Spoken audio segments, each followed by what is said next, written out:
alam mo, kapag bumalik ako sa mga laalang pagkabata ko sa probinsya, parang kahapon lang ang lahat.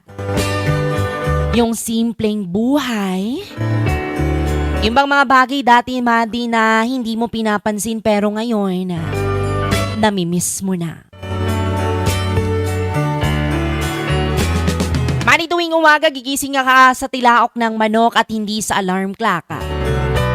Tapos paglabas pa ng bahay mo ay mararamdaman mo agad ang labig ng simoy ng hangin at amoy na amoy mo ang halimuyak ng mga bulaklak at damo na basa dahil sa hamog.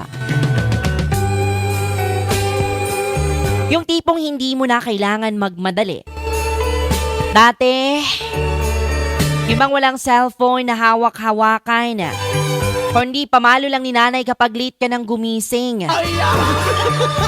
Tapos, didiretso ka na lang sa taniman o kaya sa bukid. Yung tipong mag-harvest ka na lang ng prutas o gulay, mga kaibigan. Laging may mga alagang kambing o mga hayop, pati iba't ibang hayop pa yan. Kaya bago pa man makakain sa agahan ay kailangan mo munang unahin na pakainin ang mga alagang hayop na manok at baboy.